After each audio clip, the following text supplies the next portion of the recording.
The U.S. has reportedly spent more than $2 trillion on fighting the Taliban in Afghanistan. After 20 years, President Joe Biden is pulling all forces out of that country by September 11th. There will still be resources in Pakistan. Washington hasn't finished spending money there. But considerable resources will be able to be redirected to other areas of concern. A Biden administration official told the Washington Post, "The president deeply believes that in contending with the threats and challenges of 2021, as opposed to those of 2001, we need to be focusing our energy, our resources, our personnel, the time of our foreign policy and national security leadership on those threats and challenges that are most acute for the United States." The Biden team has already identified threats in Asia. North Korea's nuclear program is still active, and their occasional test of long-range missiles a concern. And then there is China. While Beijing seems more of an economic threat to Washington, they have flexed their military muscles in the region. A major annual U.S. government intelligence report issued Tuesday calls China the largest threat to American security. Russia, Iran, and North Korea are 2, 3, and 4. China increasingly is a near-peer competitor, challenging the United States in multiple arenas, especially economically, militarily, and technologically, and is pushing to change global norms. These developments would seem to mean no new attention or resources focused on Africa.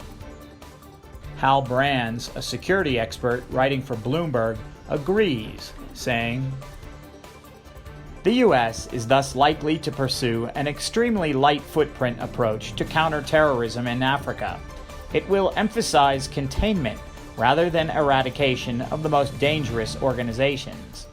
It will focus primarily on groups such as Shabab that are capable of striking beyond Africa or destabilizing key countries within it, rather than those with lesser ambitions.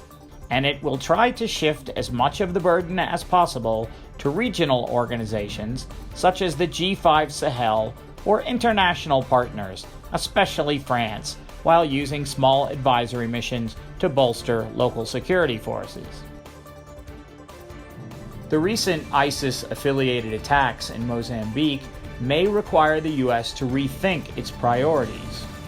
The al-Shabaab terrorists, which have affected Somalia so severely, have recently expanded their attacks to Kenya. The Boko Haram, once seemingly confined to Nigeria, have spread their extremist violence to Cameroon, Chad, and Niger. If and when the conflict finishes in Libya, there will be a threat of fighters finding new territory. Brands isn't necessarily predicting disaster, but does see the limited American involvement potentially having long-term costs. The lighter the American footprint, the less the U.S. will know about conditions on the ground, which raises the chances that Washington will be caught off guard when threats get out of hand, as happened in Mali in 2012 and Iraq in 2014. Not least, a containment strategy risks leaving unaddressed the political and socio-economic problems that make Africa so vulnerable to violent extremists. The situation in Africa is a warning that the global war on terrorism may not be done with America, even if America wishes to be done with it. ADN TV will continue to report on American security involvement in Africa.